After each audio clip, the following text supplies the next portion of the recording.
Steve Alcorn's a fine investigator. What he's doing with this Chris dude, I have no idea. I gave her cigarettes for our anniversary one year. There you go. That's fucking romantic. She didn't like gifts. I said, well, I want to get you something. What do you want? Just give me a couple packs of cigarettes. So I wrapped them up and gave them to her. Yeah, have some lung cancer. You got a dead Bigfoot that's just been shot, hanging upside down in a tree. Though Meldrum was also careful to note, it's not a course about Bigfoot. It's a course about Fozzie Bear. Who's Fozzie Bear? Some say his father was half grizzly. Nobody believed he was real. As far back as I can remember, I always wanted to be a Muppet. To me, that was better than being President of the United States. They upped my meds last night, so anything's possible. We're laughing at a story about dead people. I can't explain it, but it sure makes me feel like the spirits are happy. I mean, I guess you could say it might have been somebody's hand moving real quick, but it's not a fucking ghost. The jury's still out on that. See, your hoaxes come at you with smiles. They come as your friends. Pope Francis says doggy heaven is real, so your dog has a soul. Ah, so now the dogs can hang out with the pedophiles. Not Benedict, Francis, Pope Francis. No, I'm just guilt by association, Steve. Yeah, that's probably true. That's what they say when they talk about me and you. Yeah, there you go.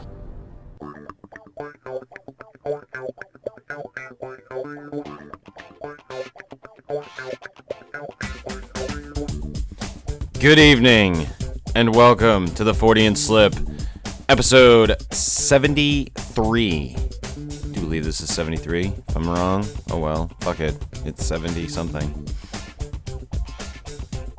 This is the I don't have a fucking witty topic name shit for the fucking episode. I took a nap before we recorded. No. Yeah. Because you said 7 o'clock. I said 7 o'clock, and it was 7:30. See, Steve, when you lose your job and you're used to being up at a certain time, and then you try to switch your schedule around, it doesn't work all that well, Steve. Keep your job. Well, yeah, that's a good point, Steve. It's a good point. I do recall don't work at all. I do recall you being late to work for quite a while, on occasion. Well, back in the day. Yeah, getting threatened with your fucking job there, Mister. Yeah, keep your job. We get 24 points a year. 24. I was down to one more point or I would have lost my fucking job. Yeah, that was pretty bad. Bad times. Yeah, mine was a fluke. It was a fucking fluke. But it was what it was, and it is what it is, and oh well. Life goes Bigger on. and better things. Life goes on, and things get better. Looking to the horizon, having that positive attitude, and yeah, okay. Then reality sets in. Oh, shit. But yeah, so I don't have a real, witty name for the show this week. Well, I'm sure you'll... Off kilter, but I've been posting all these different stories to my blog, theforteanslip.blogspot.com. If you haven't been there, go there, click on some fucking ads for me, people. It's what it's all about. And I posted this story about time travelers, and one of the things that caught my eye was the Man From Taured.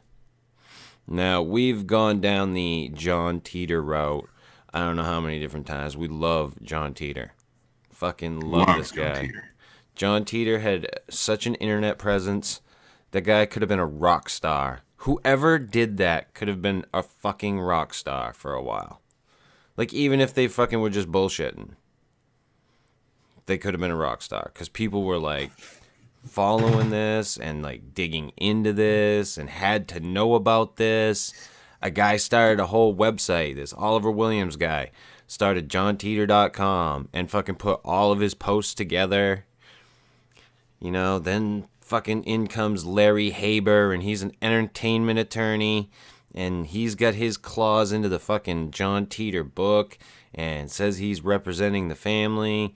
And the John Titor story just has so many fucking tendrils and back corners and alleyways, and it's one of the more fun, unexplained, weird, strange stories I think that we've gone into that we totally think is bullshit.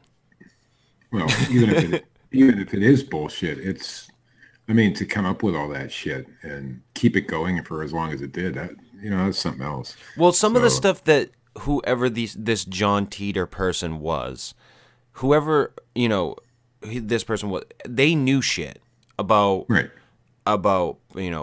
particle physics and quantum physics, and they had their head wrapped around some stuff.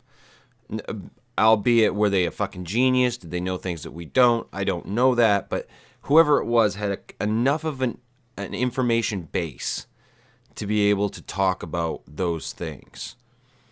And they definitely spun a damn good little tale that people fucking held on to.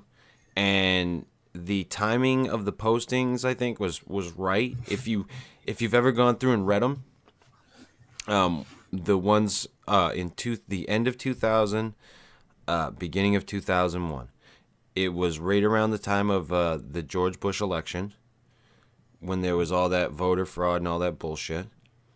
And one of the posts that he said was, he was there to observe what was something that was going on. And that's what a lot of people think that it was that election. And he was Steve, technically, according to him, residing in and from Florida. The home of the hanging Chad. The home of the hanging Chad. The home of the state that tipped the balance. So, it lends a lot of credence to that theory, that conspiracy theory of, what was it that John Titor was here for, really? He talked about the IBM computer, but that was something from before. Why was he really here? What was he doing? If in fact he was a real person, then you have to go back to that. We always have to go back to that because, we find it to be bullshit. At least I do, Steve. I don't know about you.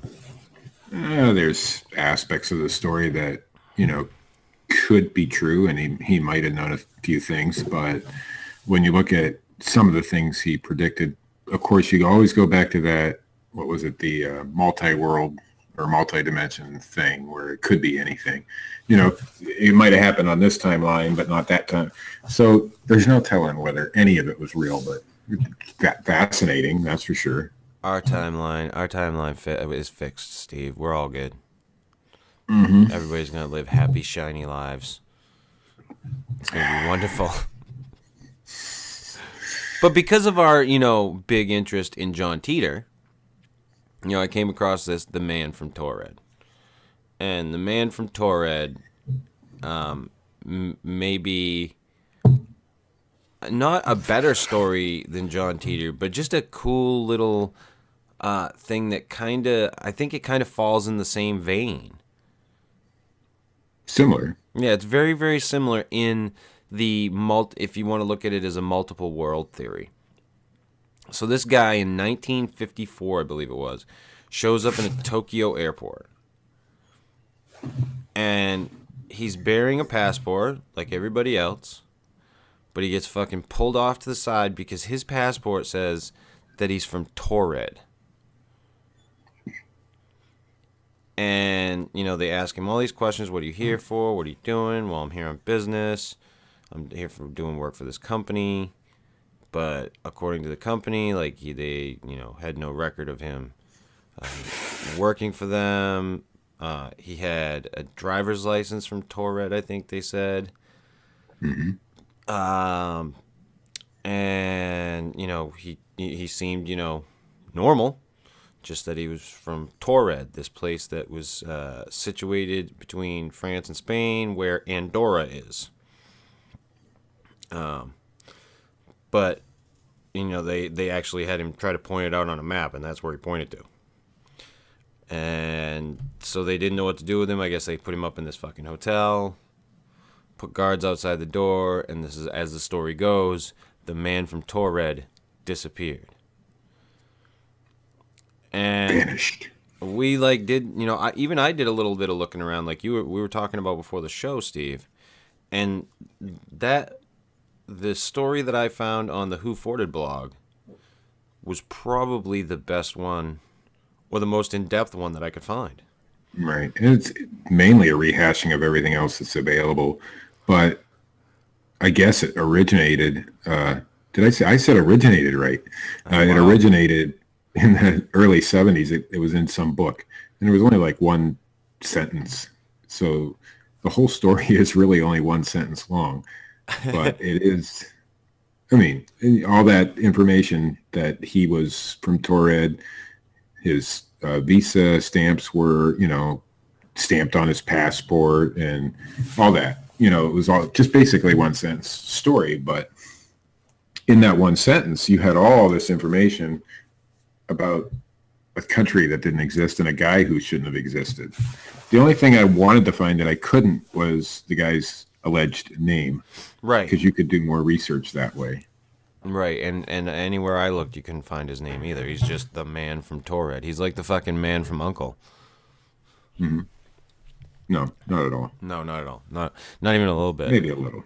Well, maybe a little. Maybe a little? I don't know. He was a secret agent? Well, that is one of the speculations, that it was a cover for somebody doing some sort of spy mission. Now, why you're spying on Tokyo in 1954 is beyond me, but that is one of the speculations going around. If you read some of the comments on some of these websites where this has been posted.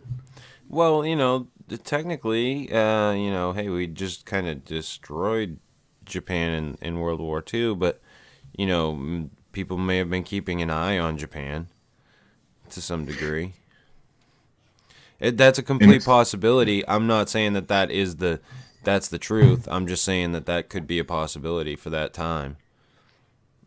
Well, whoever it was, I mean, he had allegedly had a legitimate passport and had stamps from all these countries that he visited, and several from Japan earlier in his travels. But his checkbook, his driver's license, and his passport all had the country of Taured on them, and none of those places, I mean, the bank didn't exist, the country didn't exist, none of that. So it would be really weird.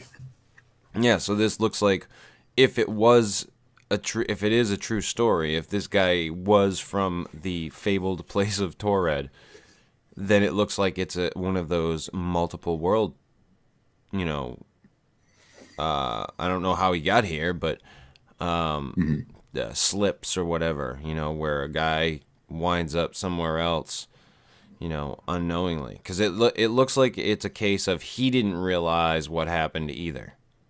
He never made a claim like, I'm from another dimension or I'm a time traveler or anything. He just claimed that he was from the country of Taured. Right, and that was it. And if everything about your world was the same as this world except for a country, you know, one country, would you assume anything was different? I apparently on his, if he was a, you know, multi-dimensional traveler or whatever, it would have been the same time period. Everything else would have been, you know, the cars, the airplanes, everything was the same. So until his passport was checked, he wouldn't have had any clue. Right. And he, you know, it looked like I said, from the story, it looks like he was just as taken aback by the whole situation as everybody else. Right. And the most interesting part of the story to me is that they put him in a hotel room and it was guarded by security all night long. And then in the morning, he was like gone. Yeah, he just and then disappeared. all his passport disappeared, which was in alleged police custody, and all the documentation he had with him, because he had documents from where he was allegedly working and all that stuff. Right, the So company all that he that was on business disappeared. for. But it disappeared from separate places. He was in the hotel room, but his documents were still at the airport, basically. Wow. So, and that all disappeared. And that's, the most interesting point. Is it all bullshit? Most likely. It's probably a story that some guy decided to put in a book way back when, and that was that, because there's no documentation stating that it actually ever happened. Right. That But was the thing that caught me about it, was that, hey, if this all had happened, there would be some documentations from the airport, from, the police, from something. There'd be something somewhere. one comment I read on one of the websites that had it was like, well, if you were Japan, would you want people to know that your security was so shitty that this guy just disappeared and you don't know where he went? Yeah, So yeah, I guess that's a possibility, but that's a good point too. I mean, they are very much about outward appearances over there. right. And it's the type of situation that goes on over there. I'm sure that there's some, maybe not as much now, but maybe back in those days, some hiding of, important information like that. But now, been. whether that happened or not, I don't know. I think the chances are probably not. But there's always the chance that story is true. We don't know. It's from a long time ago, but it could just be a story. And there's other stories there's stories all the time like this, but it goes back a long, long time. It goes back to the 16th century. And I was talking to you about the show earlier, before the show earlier, about Gil Perez. And he was just a Spanish soldier in the Philippines. And I guess he just all of a sudden one day showed up in Mexico out of the blue. And he didn't know how he got there. They didn't know how he got there, And this one, I believe, is documented. And that's from when, Steve? 1593 is when that happened. October 24th, 1593. So this type of story goes back far. Oh yeah, and people and people always go to like the fact that they have all those cave paintings. They get the clay tablets and stuff from that talk about the Anunnaki and shit, and there's the Egyptian writings that talk about different creatures and shit. Hey, listen, people bullshit. And people have bullshit for a long time. They've thrown fucking shit around. We come from monkeys, people. We come from primates. We're apes. At one point in time, we shit in our hands and threw it. Okay? Now we do it in a different way. Right. But the Gil Perez story, I think, has more validity, perhaps, than the Man from Taured story. And only because this guy said, hey, we were here guarding this place because the governor had just been killed by Chinese pirates and blah, blah, blah. And then, how long it took for news to get around. 2 months later, that all those facts came in. They had thrown this guy in jail because they thought he was, quote unquote, a servant of Satan, because they didn't know how he got there. And he was a Filipino in Mexico, But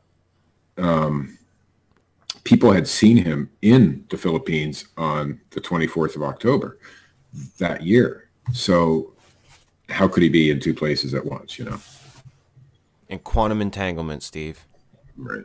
But it begs the question, Chris, have you traveled to another dimension and not even known it? Have I? Are we all the time? Taured, for example.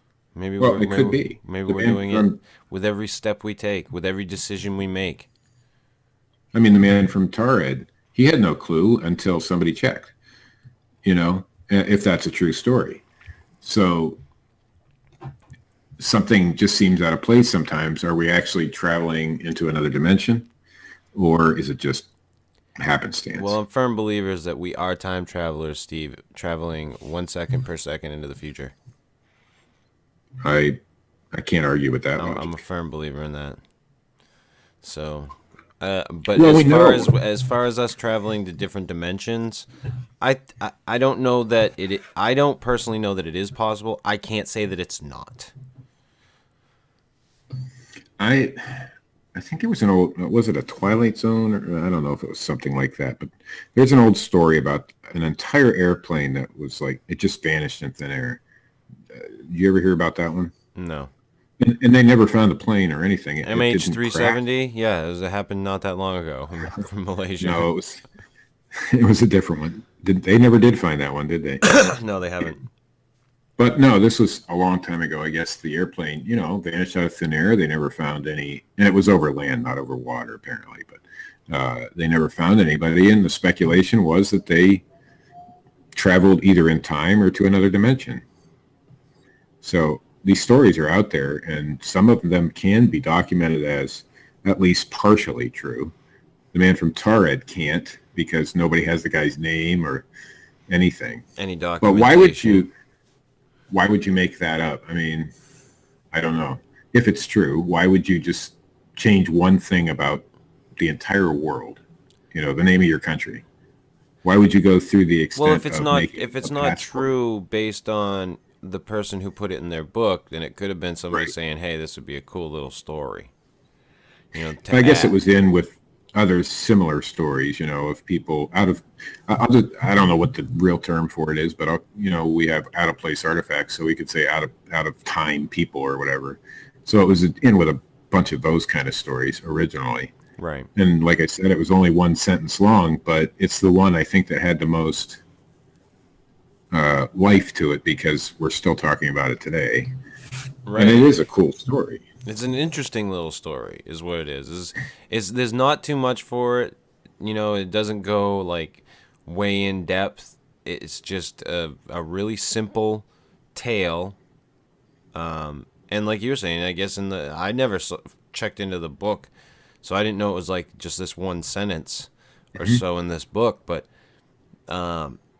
it, I read the article on the Who Forted blog, and I was just like, it's simple, it's wrapped up, but yet they say, there's no documentation on it. It could be fucking completely Right. bullshit. It probably is because there's no documentation. But like I said, it comes back to that whole John Titor thing where I like the little story. I like it. I like the Man from Taured. You I think know, I like the Man from Taured as a possibility better than John Titor because John Titor was so much information that Oh, it's and hard to yeah, believe. and he was portraying the time traveler, Right. and this guy from Torred, if he was real, was not trying to say, "Hey, I'm from another dimension," or "Hey, I time traveled," or "Hey, I time slipped," or whatever. He was just like, "Hey, I'm just supposed to be here on business."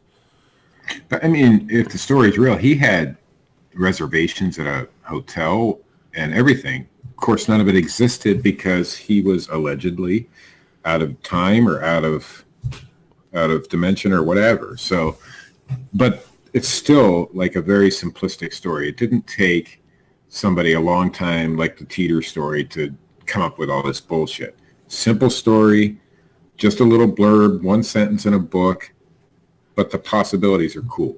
And that's what I like about it. So Yeah, I think I like it more than Teeter. I definitely liked it, and I thought we should at least fucking touch on it, because But I think the possibility of this type of thing, if you have the multi dimensions or whatever, multiple what do they call it? Multiple Earths or whatever. multiple world theory or Right. multiple dimensions So theory, if you have that, then this sort of thing, the I think, multiverse. right there you go. I think this sort of thing could be a regular occurrence, and you'd never even know it. Yeah, it's very possible. Very, very possible. Moments of deja vu could be us seeing into these other dimensions. And like Yeah. we've talked before, we've both had those kind of things, a vision or something, or a deja vu thing or something. Right, and you can't really explain it, and I don't ever like to, lend credence to the fact that it's a real thing or that I believe that any of it is this because I don't know. I'm a very skeptical person. I don't want to come out and say I had this happen. This is what it was. No, this is what I had happen. This is what happened. I don't know what the fuck it was. That's my take Right, on it.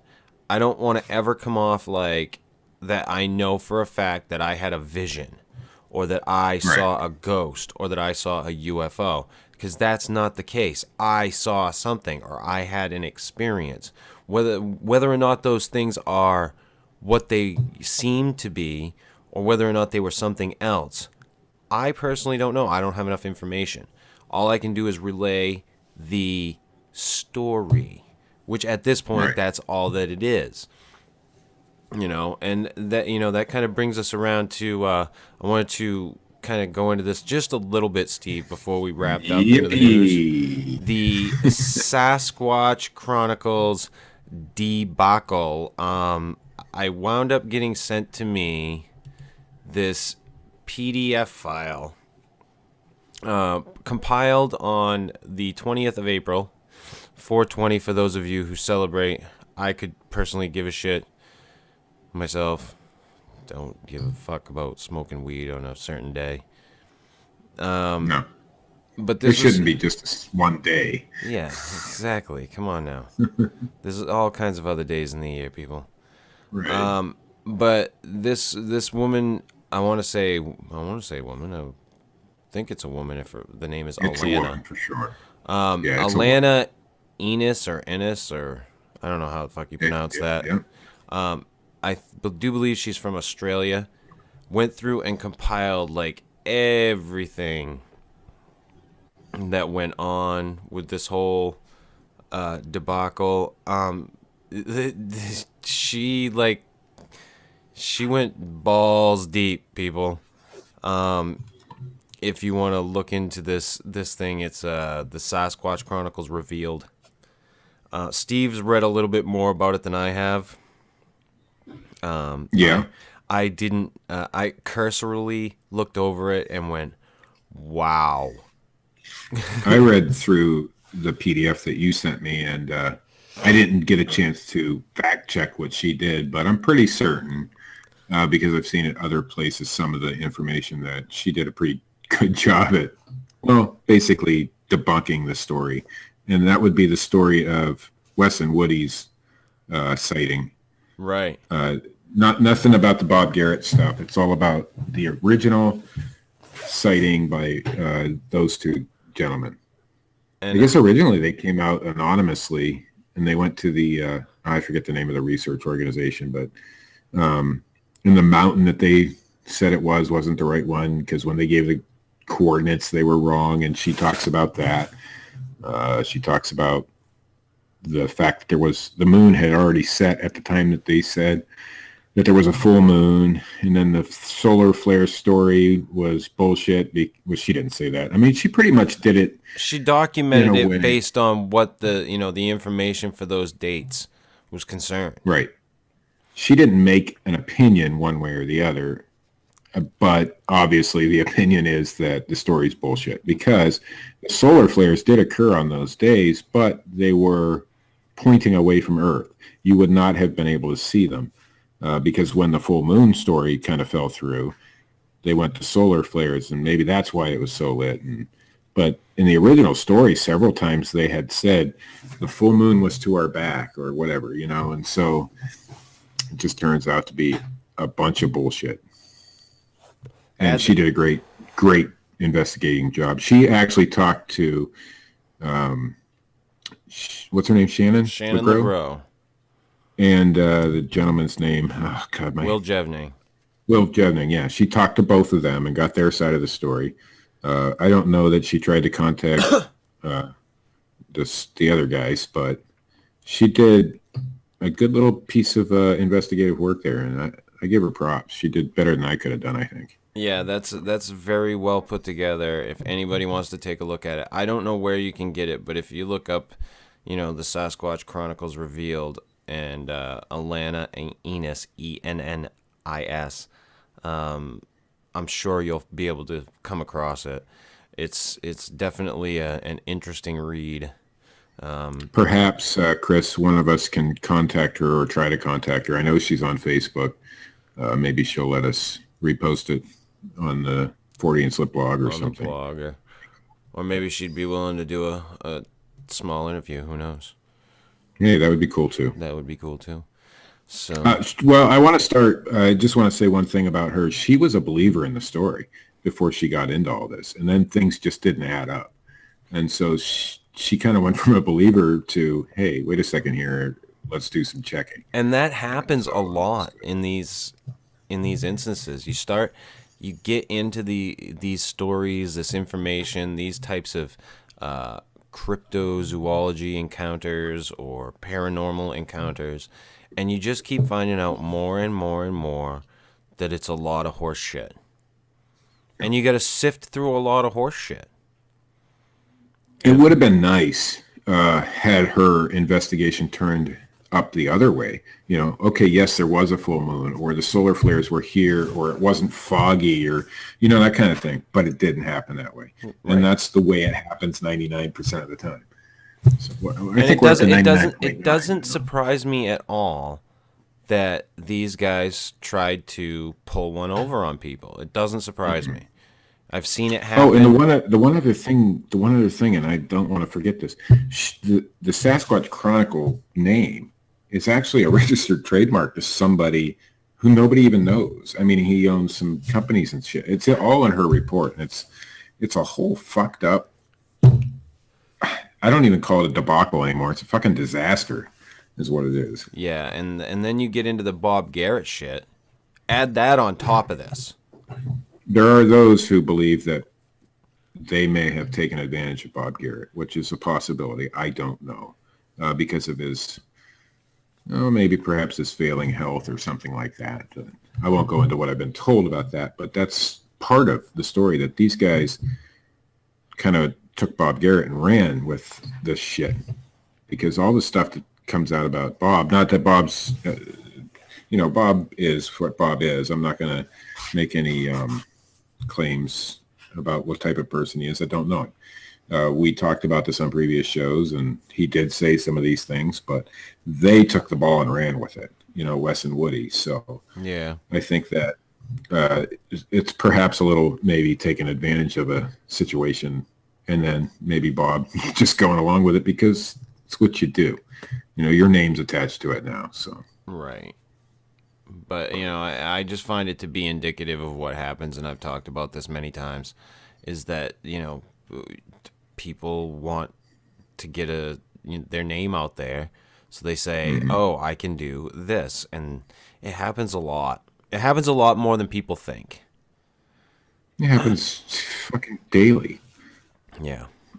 And it's not just the Bigfoot shit, it's UFOs and everything. It's all of it. Ghosts, everything. People just, hey, they're starving for attention, or they're wanting money or something like that, and this is what you get. Yeah.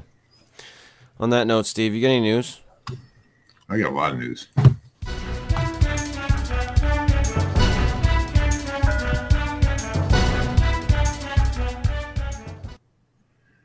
And I just found this one actually right before the show. I like it, so we're going to read it. Oh, okay. From www.11alive.com. Apparently, there's a mystery object smashing into cars on Interstate 285. In DeKalb County, Georgia, a mystery is unraveling along Interstate 285 after a heavy object smashed into 3 cars near Spaghetti Junction on Friday. Junction. That's where it's at, Spaghetti Junction. The driver said it took them a few seconds to realize they had even survived the wreck. That's how stunned they actually were. Luckily, they were all alive, but they still do not know what happened. Driving on I-85 can be hectic, but motorist Jonathan McIntyre said he never expected this. As soon as I looked over, I saw something flying up, he said. It was coming right for me. What it was is still unclear. Honestly, I don't know. It was about the size of a skateboard. It was pretty big, McIntyre said. I heard the impact and felt the glass fly all over me, and I looked over because apparently I made it through it. McIntyre wasn't alone. 2 other cars were also hit by the mysterious object, including one driven by Karen Ellis, visiting Metro Atlanta from San Diego. I see what looks like a 3-foot boulder come flying at my car, Ellis said. The undercarriage of her car was damaged, but thankfully it was still drivable. Sadly, McIntyre's car, which he had only recently bought, was a total loss. Thankfully, he is still alive to tell the story. He said, I got out to look at his, and I couldn't believe it. I was amazed he was alive. McIntyre and Ellis said the third vehicle was stuck struck in the tires, and then it was towed away. As far as what the mystery object was, there was no way to find out. It had disappeared as rapidly as it struck. I know what it was, Chris. A block of ice? Aliens. Oh. Oh, aliens. Aliens. And your phone? I put it in the other room on purpose so it wouldn't interrupt the show. Billionaire phones for you founder claims it goes to... I put the cats outside. They got back in somehow during the show. I wasn't going to mention it. The phone was in the other room, so it wouldn't ring. You know, that kind of thing. Clay isn't here. That was probably him calling, hey, when are you going to come get me? Billionaire phones for you founder claims a ghost of a murdered child is haunting his mansion. This is from the metro.co.uk. This made, hold on, I lost myself. The story. He might be the billionaire founder of Phones for You, but that doesn't mean John Caldwell doesn't believe in the supernatural. This may be why he thinks his massive Jacobean mansion is being haunted and by the ghost of a child who died in the English Civil War, no less. The 62-year-old businessman said guests at his 50-room house in Staffordshire have experienced vibrating beds. Until people rush past them on the stairs. No, that's just what his wife's busy doing at night. It's probably after they put the quarter in the thing in the slide on the side of the bed. You ever see those in the hotel rooms? Those are pretty cool. I've never seen one in a hotel room, but I know what you speak of. Yes, I've seen them on TV, but it would be kind of neat. He said the spirit is that of a little boy who died during the conflict. Mr. Caldwell explained the little boy was alone in the house. All the men had gone out hunting, and the Cromwellians came down the drive. He shouted, "We are for the king!" And one of the soldiers lifted a musket and shot him dead. He fell in the long gallery, crawled into one of the bedrooms, and bled to death. He even cited a legend that bloodstains have been seen oozing through the walls, although Mr. Caldwell admits he has never experienced that particular phenomenon. Despite this, he said he has no qualms about living.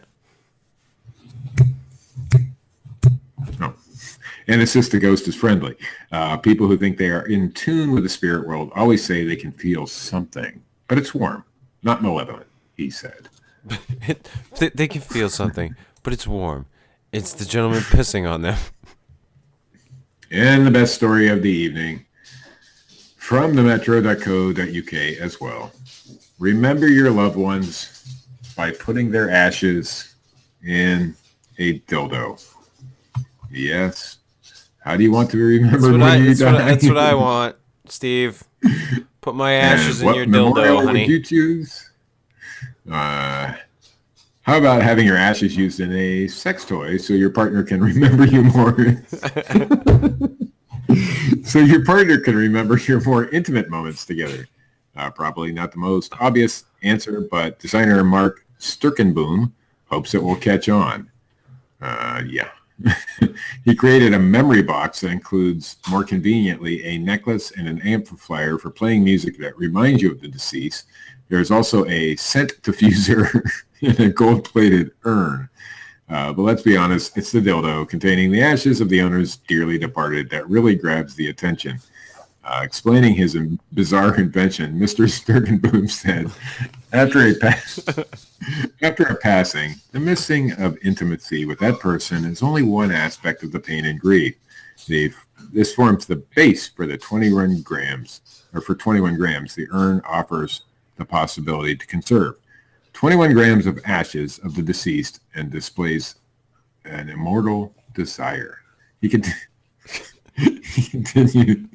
I sometimes help an elderly lady with her groceries, and she has an urn standing near the window with the remains of her husband.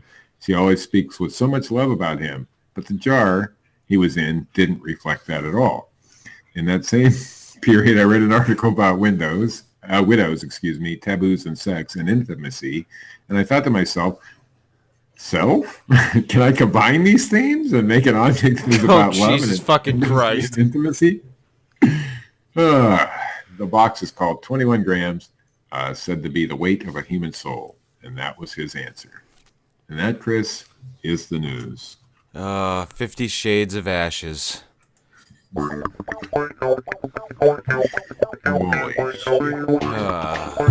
Fucking people. This has been episode 73 of the Fortean Slip. If you like this shit, this fucking train wreck of a show, hit the like button. If you don't, hit the thumbs down button. Leave a comment. Shitty, nice, I really don't give a shit. I answer any and all. Might not be the answer you're looking for. Share this shit around if you like that. Go to the Fortean Slip blog, forteanslip.blogspot.com. Like our like page on Facebook. It is the Fortean Slip. I'm pretty sure anybody who wants to look for it can find it. And hopefully we'll do some news this week. Maybe.